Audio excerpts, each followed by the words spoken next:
What kind of company did you find in 1993 when you joined Kodak? Well, it was a big company with a great tradition. Certainly wonderful people, a great brand, the Kodak brand, one of the best in the world, and wonderful technology, much of which hadn't been utilized. On the other hand, it certainly had some problems, which is why they brought in a new CEO. It had three great businesses: a chemical business, a photography business, and the pharmaceutical business that they had acquired a few years earlier. Unfortunately, even though all of those businesses were great businesses, they all had to be fed, especially capital. And the company was only generating cash in the one business, cash of significance at least, and that was the film business. And that was not enough to feed all three businesses. So it was pretty clear they were going to have to divest. At the same time, there was considerable awareness of digital imaging as a coming threat, if you like, in their vernacular. And it was looked upon more as a threat than an opportunity in those days. There was a fear of lower margin businesses, which might be a part of the digital world, as in digital cameras. But there was a fear of low margin businesses in general, such as in developing markets. So there was a reluctance to enter some of these low margin businesses, whether they be digital or not. There was a balance sheet problem with $12 billion of debt, significant problem. They had gone from a very strong balance sheet to a very weak one. There was a derivatives portfolio that showed a lot of exposure and had to be unwound. So all in all, it was a company that had a lot of great tools, but probably was trying to do too much on the three business fronts, and obviously had to decide to focus on one or the other. You use words such as threat and fear. So do you believe the early enormous investment in R&D was at least in part the result of an emotional response to digital imaging? Certainly there was an awareness when the Mavica came out in 1981, I believe, somewhere around there, or it was talked about at least, that digital imaging was coming, and to have Sony talk about it certainly gave it more credibility. Right. And I think, yes, out of somewhat fear of being undermined as the leader in photography, they defensively got more aggressive in the digital space.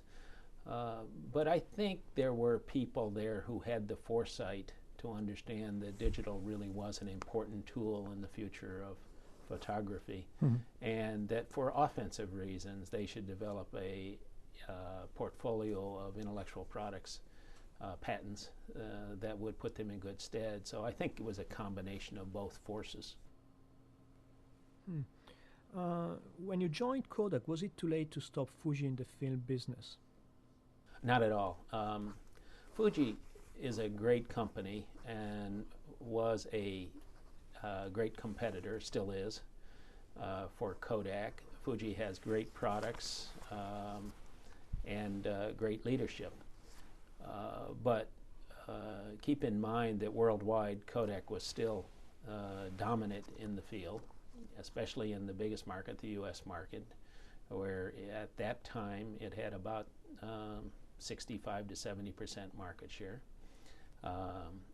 That Fuji was good by no means dissuaded people within Kodak from believing they could win, and certainly I believed that we could be every bit as good or better than Fuji, and we had a wonderful brand to build on, the Kodak brand, and a wonderful tradition in the picture space to build on, that made me totally confident we could compete very effectively with Fuji. Yes, but the company lost considerable market share to Fuji starting, I would say, in the early 80s. How did they explain that internally? The market share that was lost, and basically, as I remember, over a 20-year period, they were averaging losing a point to a point and a half of market share a year, some years more, some years less. But there was a gradual erosion of market share from 95% at one time down to, when I left, I think it was about 65% in the U.S. Consumer market. And we keep in mind that the consumer market is the biggest and most well-known part of Kodak business, but it's only part of the Kodak business. They explained the market share loss largely by price aggressiveness of competitors, including Fuji. Whether or not that was all true, I don't really know. I think it was mostly true. But in fact, there were some product differences where Kodak had slipped in product in some significant ways, and especially in the professional markets. And we had to catch up from some serious holes in our product line. I think part of the erosion had to do with Fuji having some actually better product than we had in some of those niches in the marketplace. But overall, I'd say it was a price play, and when you've got 70 or 60% market share, you can't play the price card very effectively. You had better play the product leadership card very effectively. So do you think that had Kodak reacted less aggressively to digital imaging, it could have probably invested more resources in product and process development in the film business, and therefore fought Fuji in a better way? Yes, I think that certainly was an option. And there is no doubt in my mind that because of the money the company was spending in the digital space, that it was spending less money in the film space. Having said that, I think if we were to do it all over again, and some of this predates me there, but I think I would have done many of the same things. The one difference would have been in something as core as color paper or certain types of color film. I would never have let us get behind Fuji or anybody else. And in some instances, they did get behind. And I suspect it was because of pulling investment out of that area into digital, but I don't really know that for a fact. From the outside, it looks like back in '93, there was great excitement around photo CD. Do you think this was a way to roadblock the digital revolution, or was it the way Kodak saw the future of digital imaging? The digital revolution. I think photo CD was really a manifestation, and one of the first real manifestations of what we later called a digitization strategy. And most of us believed that we needed to do everything possible to help people who took pictures on film, whether it be a radiologist, a cinematographer, or a consumer like you and me. We had to help them have all the advantages of digital imaging without forcing them to give up film, because it was our cash cow, so we weren't looking to put it out of business prematurely. But we knew full well that eventually it would go down that path. So in the days when digital capture, digital picture taking in commercial space or consumer space was not as ubiquitous as it's becoming today, it was necessary to show people, hey, you can take pictures with film.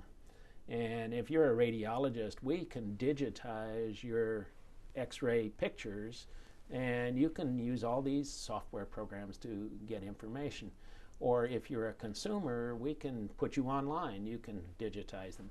So photo CD was one of the early manifestations of what later became a major transition strategy for Kodak. Having said that, it was introduced in the wrong market. It was really a market product that was best suited to professional photographers. And it was introduced into the consumer space, largely because, as life would have it, most of the money was made in the consumer space, and they had the money to invest in the product introduction, even though it wasn't suited to that space. Right. So you joined Kodak in '93, and one of the first things you did was a radical change at the top of the company. What motivated that change? Several things. Need being number one. We had an early retirement program called the Triple R program at Kodak, which was put in place before I got there. But by the time I got there, we had lost much of our top management, especially in the finance area and some in the product business areas. Therefore, it was necessary to just backfill, and it was an opportunity to bring, especially into finance, some skill from the outside, where I really wanted an independent view of where we were. And we did that by hiring Harry Kvetis, who was treasurer of IBM at the time, and bringing in, he was the head of IBM Credit Corp at the time, and bringing in Jesse Green, who was assistant treasurer of IBM at the time. And they really built up a finance organization from scratch almost, which was very effective. And then on the product side, it was time, given the opportunity, to bring in some digital expertise besides me. So we brought in Carl Guston, and we brought in eventually Willie Shee, and we brought in many others who had some comfort level and experience and enthusiasm for digital photography. Did this change had anything to do with cognitive inertia at the top? We are a razor blade company. All the money is in the blade, not in the razor, and so forth and so on. Yes, the cognitive inertia aspect wasn't something that I consciously thought of at the time. Thanks to your writings, I've thought about it since. But it was certainly a factor in trying to bring in people with different ways of thinking from different companies. It's also one of the reasons, although a secondary one, of why I didn't bring in a lot of Motorola people. I didn't want everybody thinking like I thought, and as it turned out, that was a smart move, but it was also a right thing to do. I just don't believe in stealing people from the company you just came from. Right. Okay, so that was probably not the main reason. No. In retrospect, is there anything you would have done differently to fight this cultural and cognitive resistance? Well, unfortunately, I didn't recognize it early enough. Clearly, the top management team that we had put together was aligned and believing in what we were trying to do. And the people lower in the organization, whether it's in the factories or in the labs around the world, were begging for top management to do something.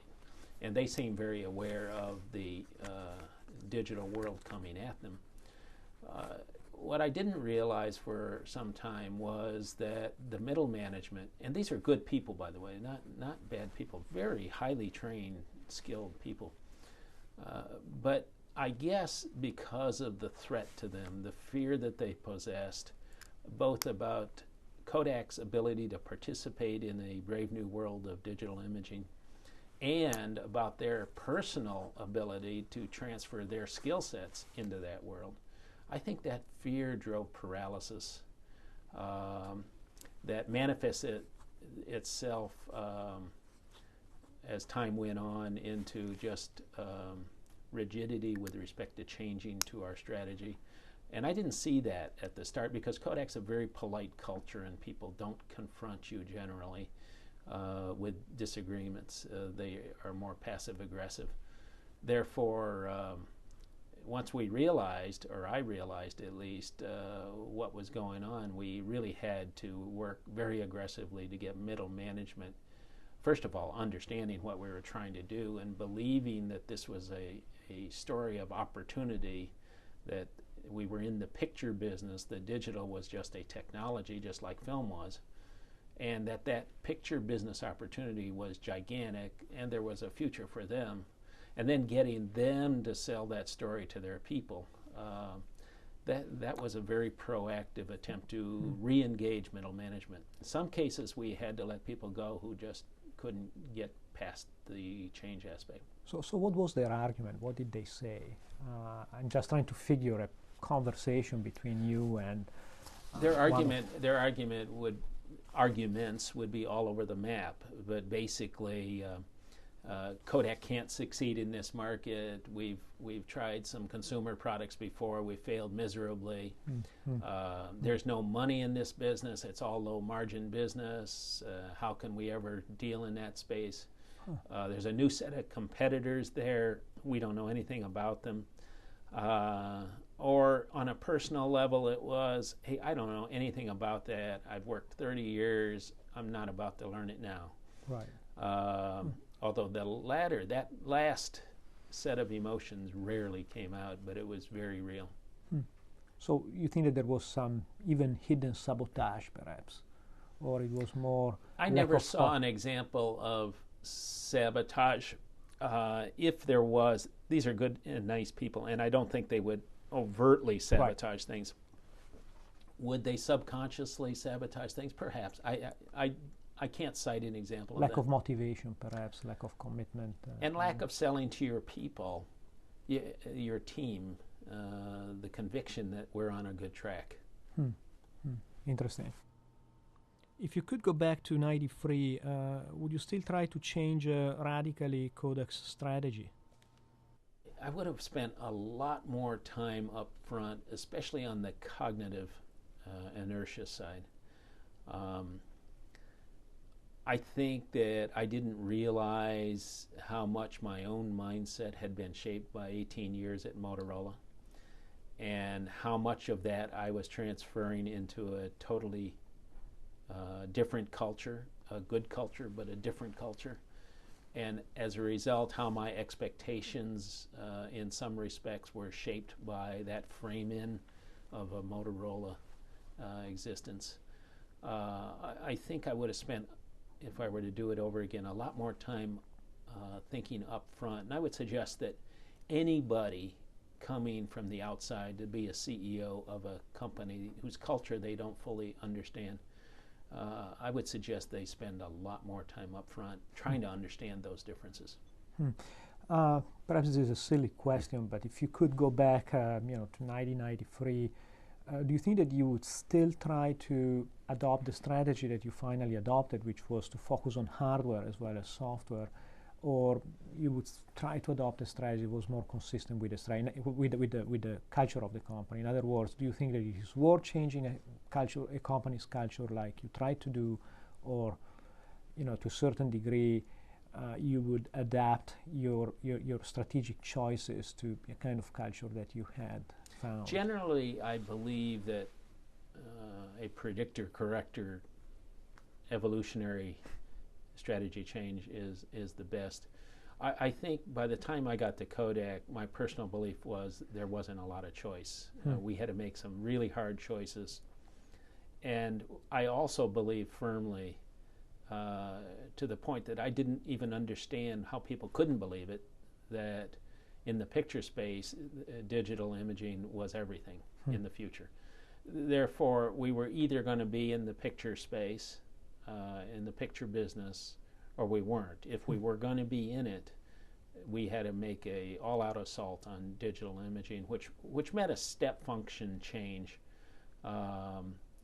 Was it right given the core competencies in the company?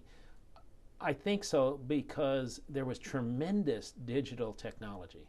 There wasn't much experience on the business side, but tremendous technology there to build on.